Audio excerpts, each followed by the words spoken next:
digamos, es la única mesa de las actividades que se propone, en alguna manera tiene una perspectiva diferente, ¿no?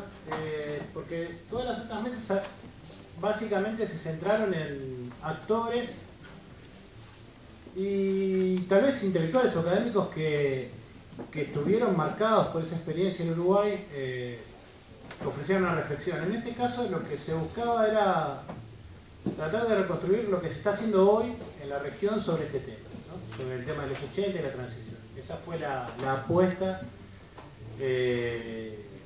particular de esta mesa. De ahí la aclaración de enfoques académicos, no con un pretendido énfasis elitista ni nada por el estilo, simplemente porque efectivamente tiene que ver con investigadores que hoy están realizando estudios desde diferentes perspectivas también, y también en diferentes lugares, sobre el tema de la transición en los 80. La idea es, también lo veamos como un espacio de discusión, entonces, entre nosotros. Muchas veces este tipo de instancias son una oportunidad para discutir, justamente para charlar. Entonces, vamos a seguir el orden que está planteado aquí. Si te parece, María Paula, ¿te animás vos a empezar o preferís luego? ¿Sí? Okay. Bueno, María Paula Araujo es de la Universidad Federal de Río de Janeiro,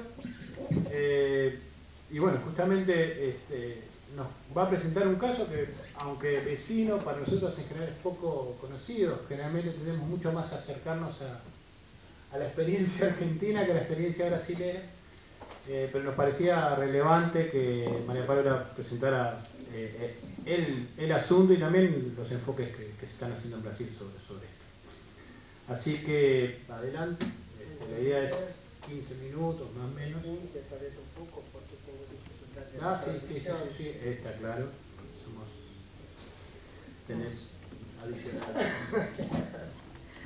Buenas noches. Primero me gustaría agradecer la invitación de Aldo. Es un placer estar acá con los amigos, los colegas que yo conozco hace bastante tiempo, con quien discuto todo este tema, y también parabenizar la organización de este seminario que está me pareciendo maravilloso. Y también pedir disculpas porque no hablo español, no hablo castellano, hablo este portuñol que vosotros están escuchando. Y mi experiencia me mostró que es mejor hablar en portuñol haciendo erros que hablar en portugués despacio, porque nadie comprende cuando hablo en portugués. Y todo el mundo comprende cuando hablo en este portuñol capuchino, castizo, pero en fin.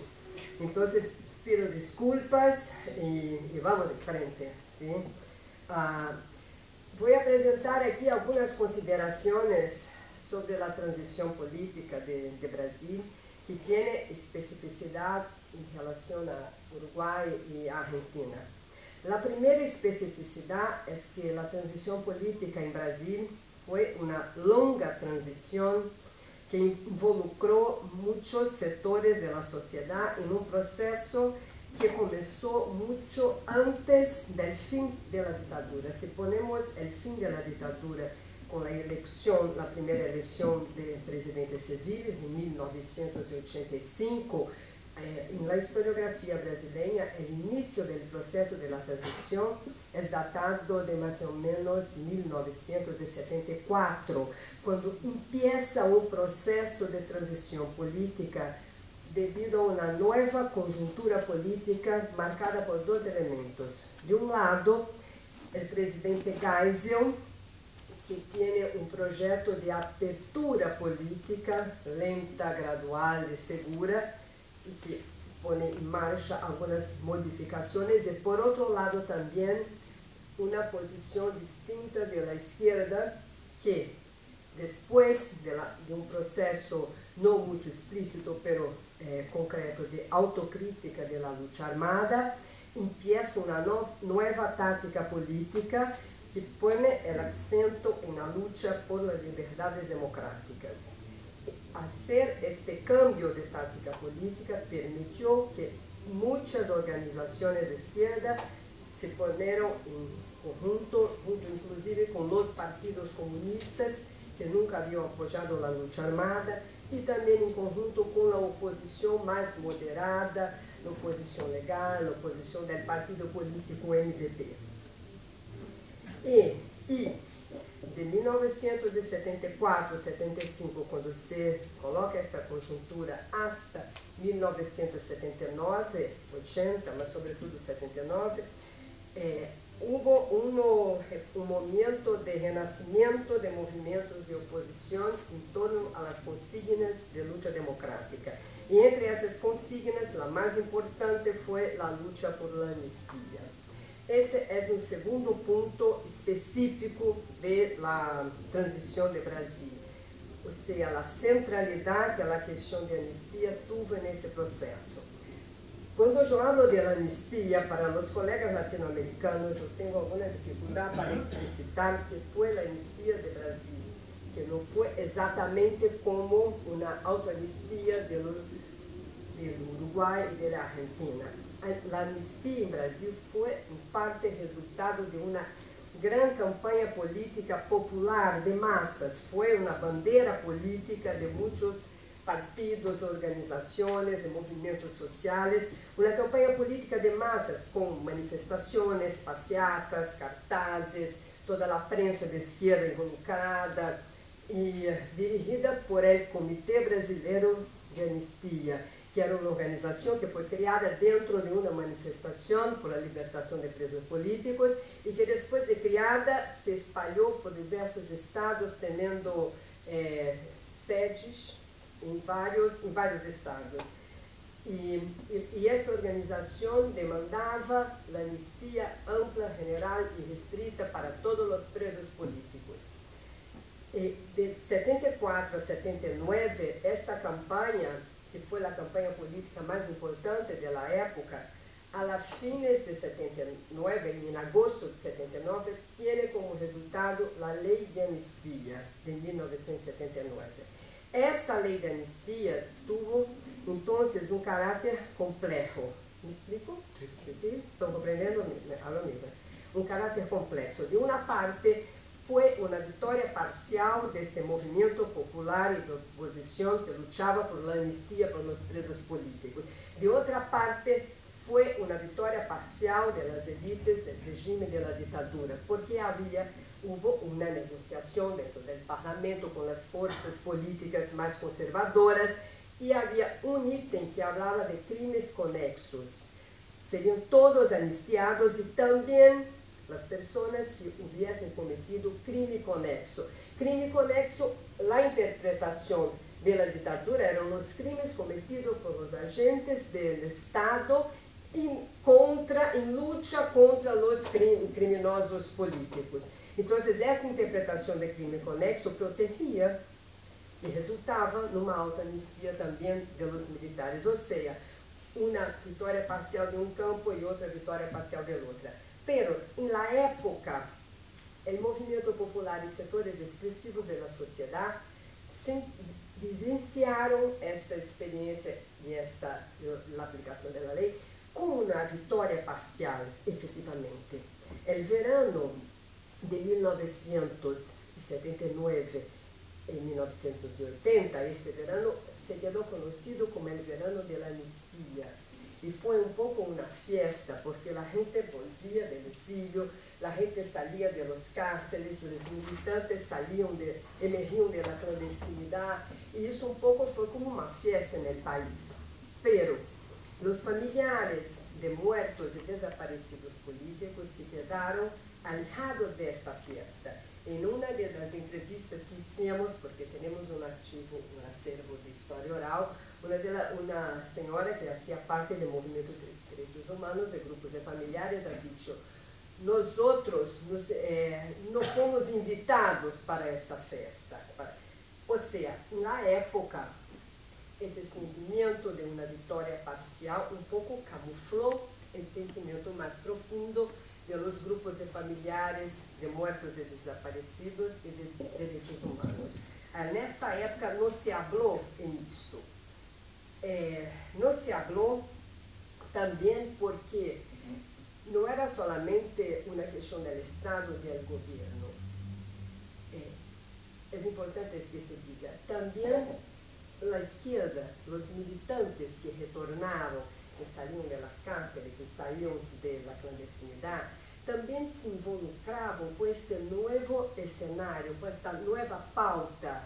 Y como la cuestión de la memoria de los muertos desaparecidos se quedaba chica, no es una expresión, atingia poca gente, ya voy a hablar de esa cuestión numérica, atingia poca gente, esses exiliados, esses militantes se involucravam com as questões que eram a campanha por la constituinte, por uma nova constituinte, a campanha por as eleições diretas, a formação e organização de novos partidos, a legalização de los partidos comunistas, porque são 2 partidos comunistas em Brasil.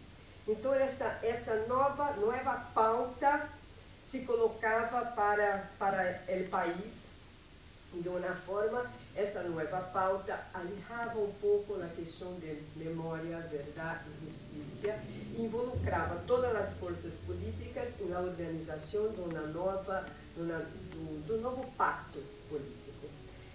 Eu penso que entre 1980 e fines da década de 1988, eu penso que o país viveu um período de transição política que, a meu juízo, é marcado por 2 questões: frustração e resiliência. Frustração, todos nós sabemos o que é, mas resiliência é um conceito retirado da psicanálise.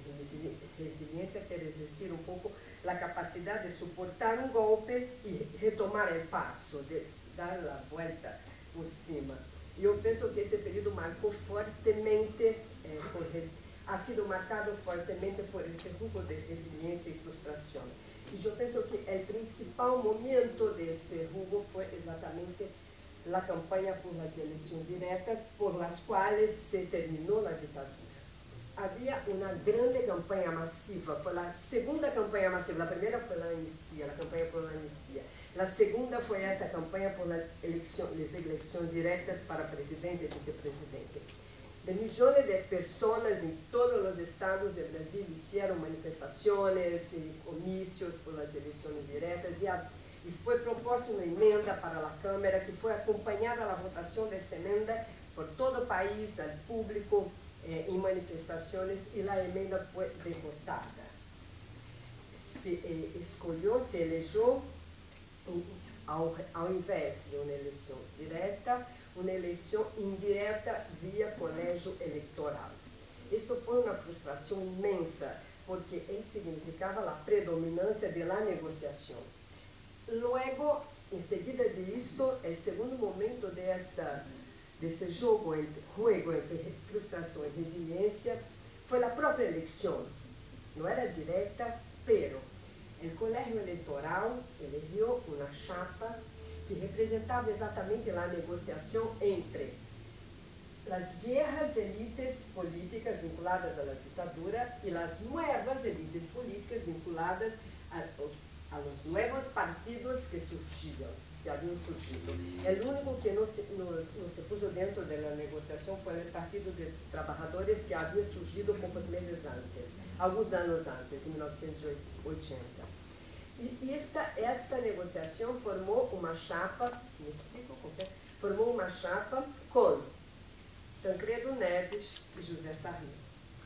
José Sarney era um político ligado à ditadura, pero Tancredo Neves era um político que tinha tido ligação, tinha um ar de nostalgia, porque tinha ligação com o trabalhismo de Getúlio Vargas, com o governo de João Goulart, que havia sido deposto. Então, tinha um pouco um sentimento de retorno, de vuelvo, de vitória do movimento del pré-64. Então, não temos eleições diretas, pero temos Tancredo. Pero Tancredo se morreu e não foi empossado. E o primeiro presidente civil do fim da ditadura foi um político ligado à ditadura, que foi José Sarney.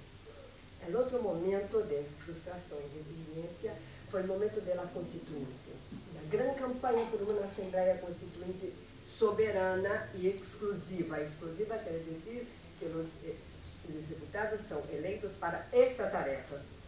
Também perdeu, apesar de uma grande campanha massiva, e o parlamento que já existia, o congresso que já existia, teve a função de Assembleia Constituinte. Isso também foi uma frustração enorme, porque seguia sempre o poder das elites negociando entre si e excluindo os setores populares. Mas mesmo com essa Assembleia Constituinte desta forma, a população participou bastante.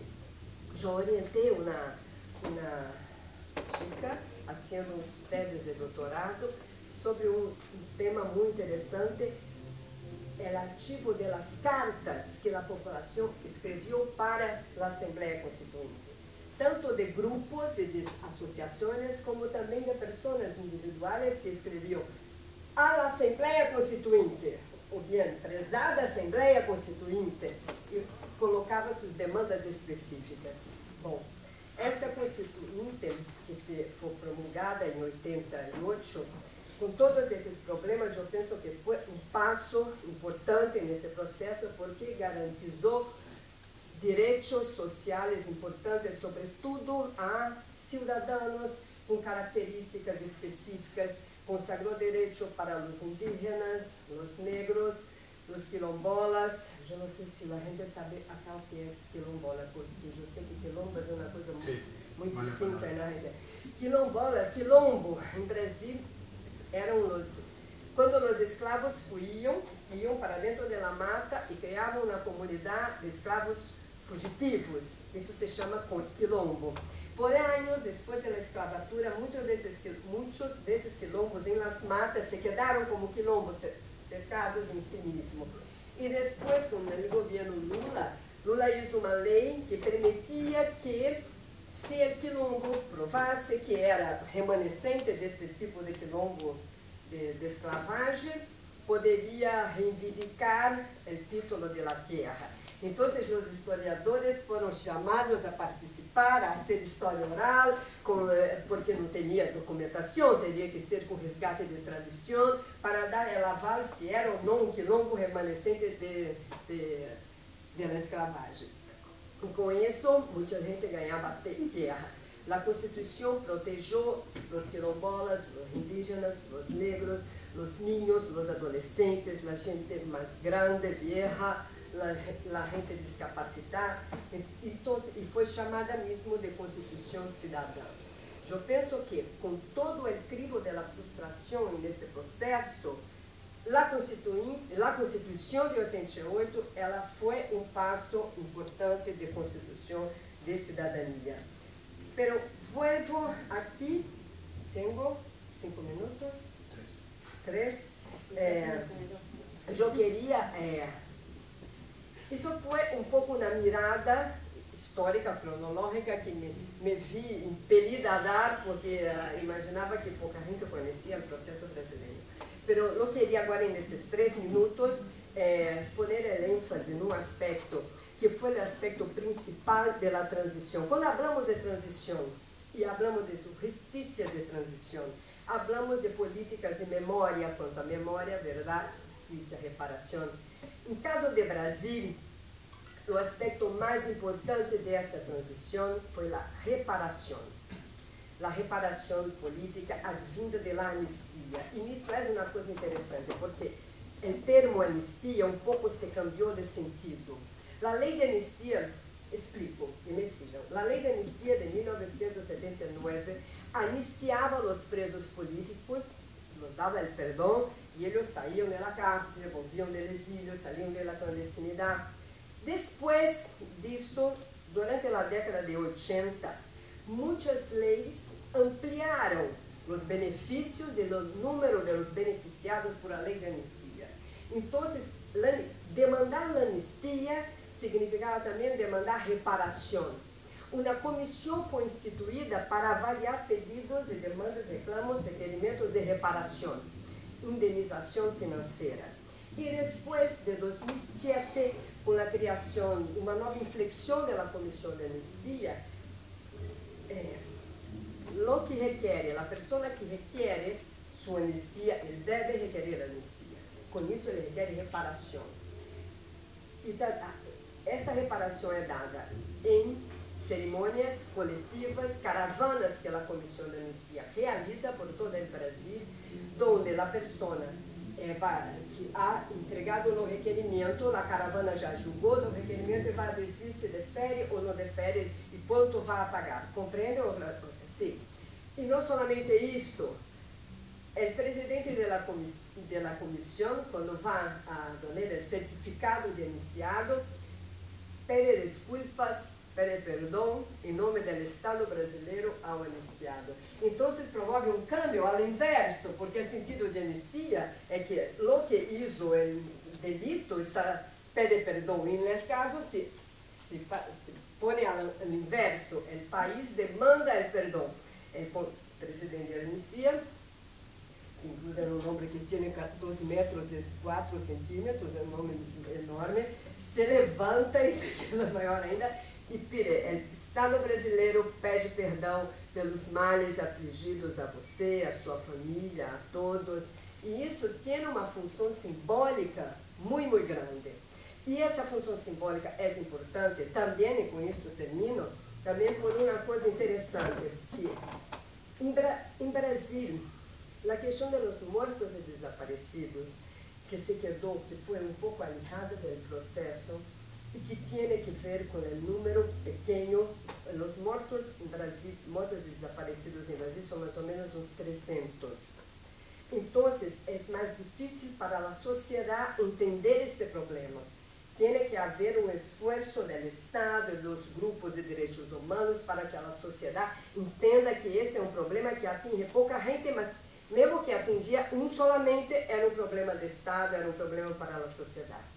Mas a Comissão de Anistia atua em uma parte que é muito interessante, porque descobrimos, analisando os processos, os requerimentos da gente que faz um reclamo por anistia e que conta seu caso para demandar a anistia e a reparação, descobrimos que o Brasil teve uma modalidade repressiva muito peculiar, que não passou tanto por a desaparição forçada, mas passou por exílio e também por uma inviabilização interna da vida de uma pessoa.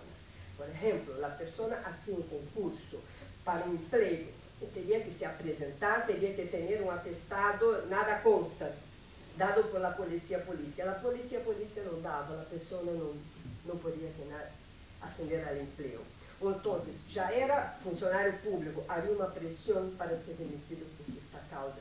Então, não era uma violência explícita, mas ia inviabilizando um número enorme de pessoas. E até hoje, a Comissão de Anistia já recebeu 60.000 requerimentos de pessoas que pedem indenização, reparação e anistia com base em que sua vida durante anos não foi possível.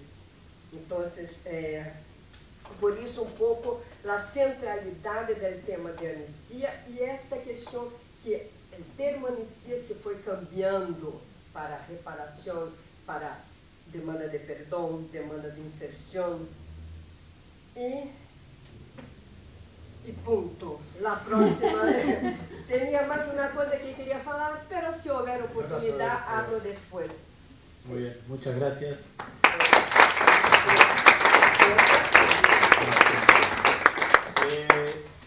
Bueno, Álvaro Di Giorgi es de la universidad, es antropólogo de la Facultad de Humanidades, ahora recién cambiado del CURE de Maldonado. Adelante, 15 minutos. Bueno, muchas gracias por venir. Voy a precisar desde dónde hablo y quiénes son mis interlocutores, ¿no? No puedo agradecer a que me hayan invitado porque soy parte del equipo organizador, o sea que estoy autoinvitado. Bueno, una premisa fuerte de este equipo fue compartir el interés por cuestionar la narrativa establecida, fuertemente marcada por la dimensión partidaria de la transición uruguaya.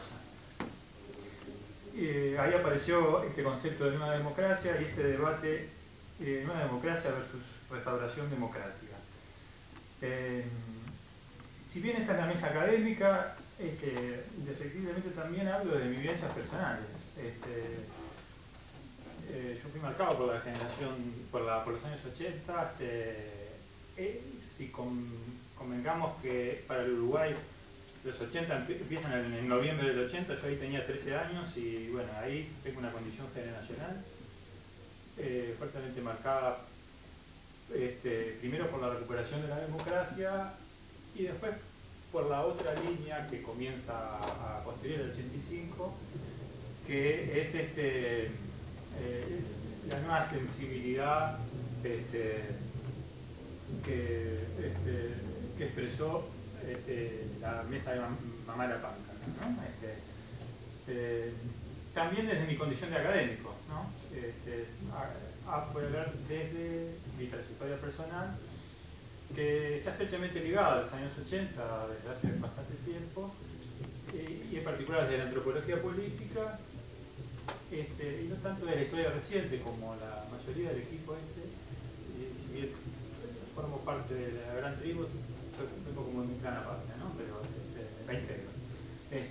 Mi última producción, y creo que es por lo que he sido convocado acá, enfoques académicos contemporáneos, se ha centrado en una deconstrucción de lo que considero la historia oficial expuesta en la voz del presidente Julio María Sanguinetti, ¿no?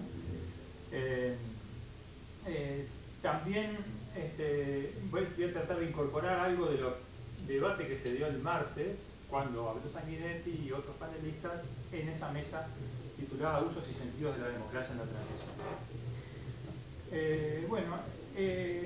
Parte de la idea esta de los 80 en plural, que es una idea que este evento se propone también fortalecer. Bueno, hay varios 80.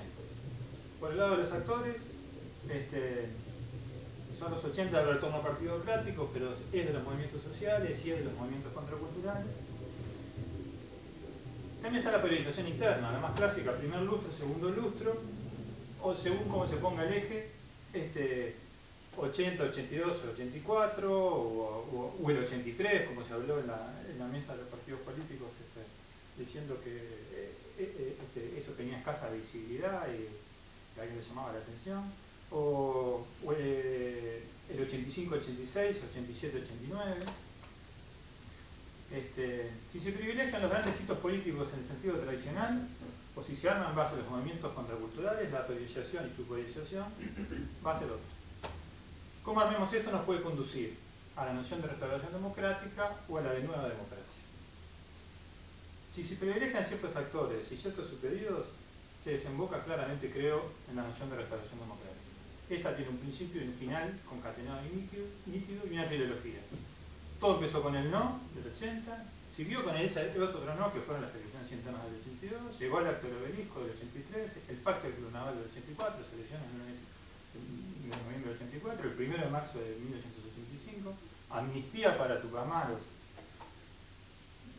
marzo del 85, amnistía para el otro bando en 86, con validación frutilla de la torta en el año 1989, solución perfecta, salida de Uruguaya, sin cara pintadas ni rebrotes subversivos, como la salida a la Argentina. Este es un modo de narrar los hechos de la década. Esta ha sido la historia oficial, que tiene como soporte una construcción del pasado previo, las décadas de los 60 y los 70 y del posterior. El previo fue la antítesis, el caos violentista. El después, los 25 años posteriores. ¿No? Desde 1990 a 2015, una democracia en vida. Porque los 80, contados de ese modo, fue la que lo hicieron posible. Los 80 son un final feliz y un principio, después del cual tenemos que estar eternamente agradecidos. Bueno, esta es la historia oficial. Yo me dediqué a investigarla y a deconstruirla, bajo la premisa que no hay que darla por un hecho, lo que implica por un lado que hay otro modo de ver las cosas. Voy a pasar a la cuestión de la periodización y los conceptos de expectativas y sentidos y usos de la democracia. Primero en 1980 a 1984. Luego de rechazo a la pretensión de continuidad militar, otro partido comienza. Pero el ritmo del control lo mantienen los militares. Por eso dura tanto. Seleccionan sus interlocutores, lo frenan cuando se les va de las manos. Ahí se arma un gran bloque opositor anticontinuidad dictatorial, que son los partidos tradicionales, sus fracciones mayoritarias, el FA, el Frente Amplio Ideal y Camino sobre el Conocimiento, más los movimientos sociales, lo que se va a llamar la intersocial y la multipartidaria. Más allá de matices, hay un sentido de la democracia, es el antónimo de la dictadura. Se sabía lo que era la dictadura, la democracia significaba todo lo contrario. Hay una fuerte expectativa de cambio sustancial, la democracia traerá todo lo que no se tiene en ese momento. Ese máximo común denominador compartido y la expresión más nítida de esa alianza es el acto del obelisco. Para citar una frase del otro día, lo de la segunda mesa, evocando a Sumo, no sé lo que quiero, pero lo quiero ya. En este momento, sé lo que quiero y lo que quiero ya. Frente a la dilatación militar, quiero libertades, Estado de Derecho. Hay matices, amnistía para presos políticos, la gran mayoría, salvo el fascismo, justicia, nadie lo dice porque no lo puede decir, pero lo quiero y lo quiero ya. Todos estos sectores revalorizaban la democracia, pero hay una variante particular, un énfasis, lo que denomina en mi estudio el esencialismo democrático. ¿Qué sostiene? Que el Uruguay se distingue por poseer una fuerza espiritual superior al estar imbuido de su gestación como sociedad por un conjunto de valores que son inmanentes, tales como la tolerancia, la convivencia pacífica, la adhesión a la democracia. Este espíritu de la tolerancia constituye la esencia de la nacionalidad uruguaya.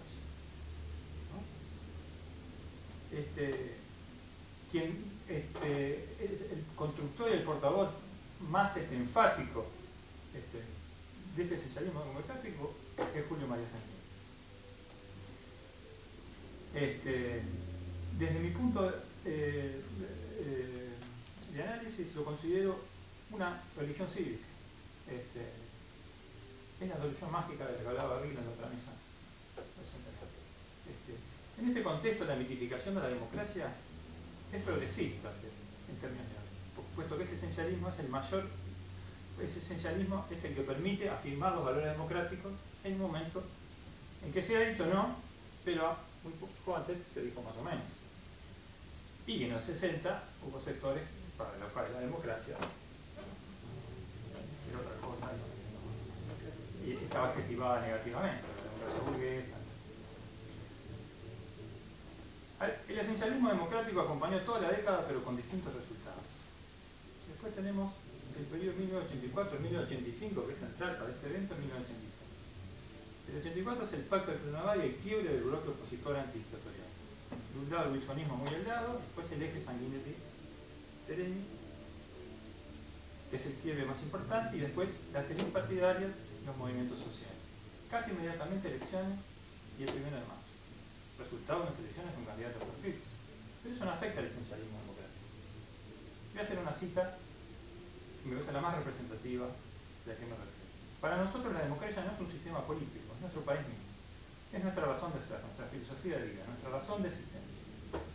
Deseamos hacer lo más que podamos en todos los terrenos del desarrollo económico y de la justicia social, pero por encima de todo estará siempre la prioridad constitucional y democrática, a la que trataremos de servir con devoción fanática, porque ese es el único dogma que puede tolerarse en la democracia, que es el dogma en ella misma, la creencia en esa misma. Ese es Julio María Sanguinetti en el acto del 1 de marzo de 1886. Carlos Maggi reseña, llamado Jaque, al día siguiente, a la semana siguiente, el acto de Asunción.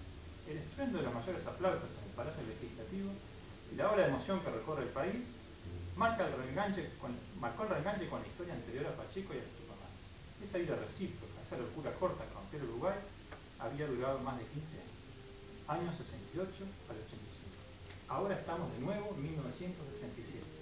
Más pobres en lo económico, pero más enriquecidos en el plano cultural. Bueno, si esto no es la restauración, ¿qué es la restauración? 5 minutos. Está complicado.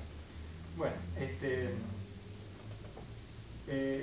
viene la ley de amnistía. La ley de amnistía se resuelve democráticamente, muy rápidamente, en 2 semanas. Hay distintas posturas, hay una amenaza de veto presidencial, pero con la formalidad de la democracia representativa se llega a un acuerdo y se resuelve. Es un ejemplo de una buena práctica democrática.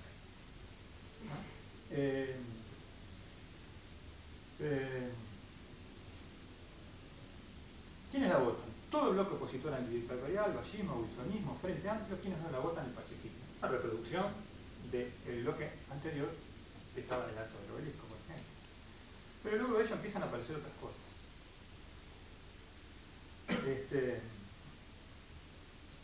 sé lo que quiero y lo quiero ya, implicaba cosas distintas.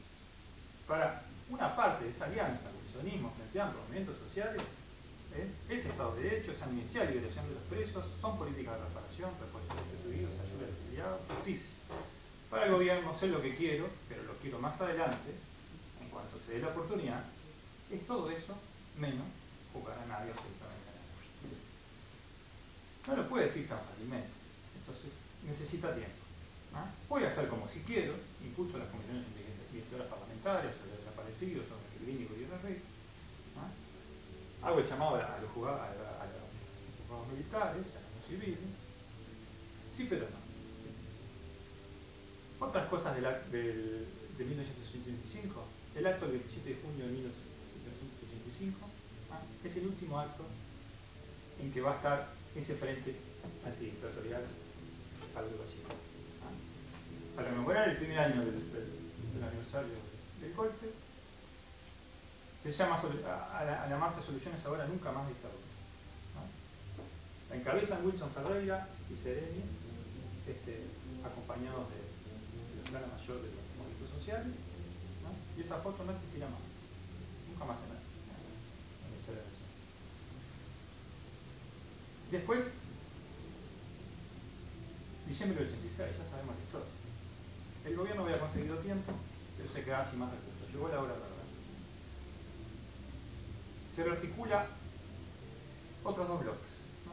De un lado wilsonismo, fascismo, pachequismo, del otro lado todo el frente del Movimiento Nacional de Rocha. Es otra de las circunstancias, ¿no?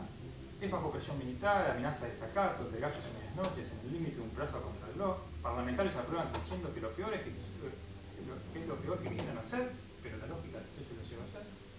No parece estar influyendo el espíritu de la democracia, parece que estaban las energías bajas. 1987-89 trae algo novedoso, que se podría decir de la nueva democracia, la Comisión Nacional para el Referéndum. Pero el gobierno mueve todos sus recursos y reacciona con todo su poder. A nivel ideológico, el esencialismo democrático se resignifica y se radicaliza. El antónimo de la democracia ya no es solo dictadura, también el sesentismo, y cada vez más sobre el sesentismo. Y el reclamo de justicia no es otra cosa que el revisionismo.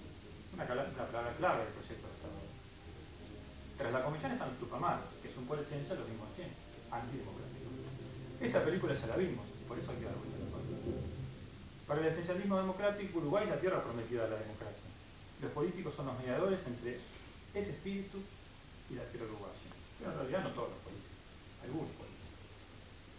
Los que vienen de un linaje en particular, el linaje bajista, y dentro de eso los grandes líderes bajistas.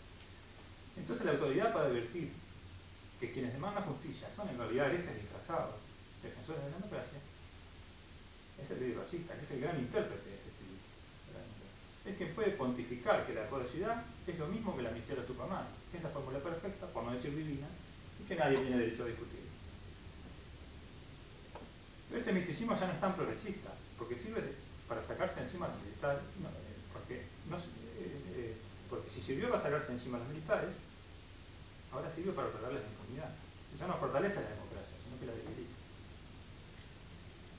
El predicador del esencialismo democrático se coloca en el lugar del padre tutelar, que debe velar atentamente al evitar la reaparición de estas minorías irracionales.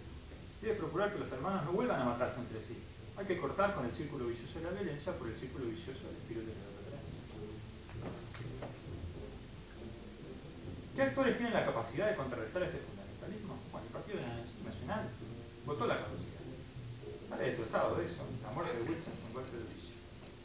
El FA está con su interna convulsionada y tiene un problema de democracia interna que termina en su sección. A su vez, todos compartieron a su modo la idealización de la democracia. El actor nuevo, la Comisión Pro Referéndum, se mueve por otro eje, el eje de disputa en torno al eje impunidad y justicia. Un argumento es que la democracia será tutelada si gana el voto amarillo. Será imperfecta, pero la expectativa no era la derrota. No estaba dentro del horizonte de las posibilidades. La democracia era una sabia tradición nacional que iba a poner las cosas en su lugar. Iba a traer naturalmente a la justicia, así como el pueblo había dicho en los 80. Hay otra rearticulación posible, alternativa a la historia oficial de los hechos transcurridos entre diciembre del 86 y fines del 89. Comienza con una gran parodia en la cual una amenaza de desacato institucional se minimiza en un episodio menor e insignificante, parece que no ha existido nunca, y termina en un acto miserable que incumple con la propia legalidad. La primera inconstitucionalidad de la ley de caducidad es no haber cumplido con su artículo 4. Encomendar a un fiscal militar otra parodia que investigara el destino de los desaparecidos y sentenciara solemnemente que no se encontró nada. La política de gran circular. Algunas conclusiones, ¿no? Dame un minuto más. Puedo coincidir en que la democracia en 1985 no es solo partidocrática. Hay movimientos sociales, exposiciones incipientes de demandas que hoy 30 años después llamamos agenda de derechos. Pero en 1985 era otra cosa.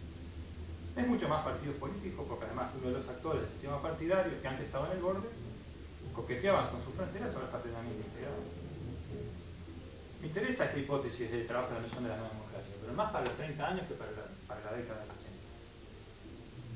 Después, si la democracia es un dogma al que servir con devoción fanática, esto conlleva enormes peligros para la democracia.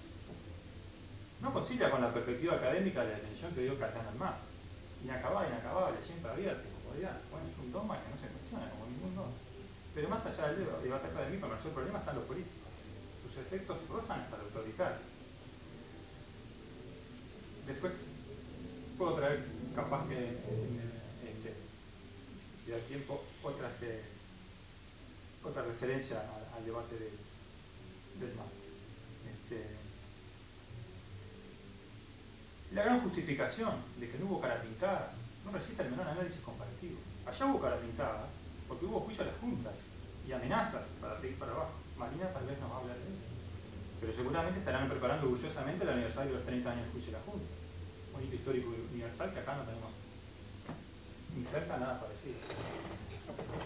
Y por último, lo político prevaleció sobre lo jurídico, que salió como un cuestionamiento de la mesa del Marx. Creo que hay algo más que eso. Una cierta forma de cinismo extremo que prevaleció sobre cualquier sentido mínimo común humanitario. No hubo la más mínima sensibilidad respecto a valores humanos básicos hacia los congéneres, en el nombre de un valor espiritual supremo esencializado que nos definiría de una vez y para siempre. Si la democracia es un espíritu, y acá lo digo como ciudadano, hubiera querido que este espíritu hubiera sido más benigno.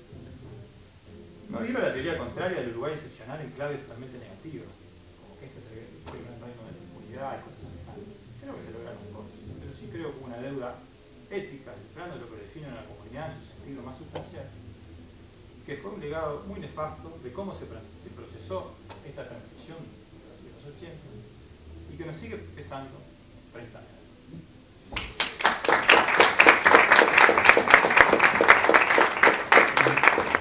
Bueno, muy bien, le damos paso a Marina Franco desde la UNSAM, Argentina, fue citada recién por Álvaro y va a trabajar en caso.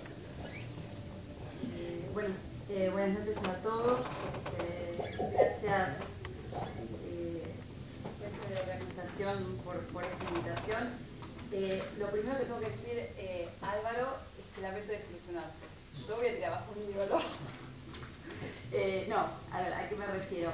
Que buena parte de la imagen habitual sobre la Argentina de la transición es la Argentina del juicio de las juntas, la Argentina de nunca más, o sea, la concreción de los deseos de verdad, justicia, memoria, etc. Yo, por supuesto, no voy a poner en duda la importancia de que eso se haya hecho en la Argentina, ni mucho menos, no voy a poner en cuestión la importancia a futuro que haya tenido en la historia argentina, pero sí querría ofrecer una imagen un poquito más compleja de eso, ¿no? Justamente lo que me interesa es desmitificar un poco cómo se dio ese proceso en el caso argentino. Pero créanme que no es una desmitificación porque estoy en Uruguay o porque voy a Brasil, ni mucho menos, sino que la primera tarea de desmitificación es hacia dentro de la Argentina. Las cosas que voy a decir provienen de una investigación propia y de una investigación que he hecho con otra colega, Claudia Fett. Bien, cuando les decía de la desmitificación también para hacia adentro de la Argentina, es porque en la Argentina hay una imagen muy común y muy fuerte asociada a el periodo de la transición, y con transición, a propósito, me voy a referir vagamente al último periodo de la dictadura, es decir, después de la Guerra de Malvinas y los primeros tiempos del alfonsinismo, ¿no? y decía, para ese periodo hay una imagen común muy fuerte asociada a la idea de que ese periodo implica una condena automática del terrorismo.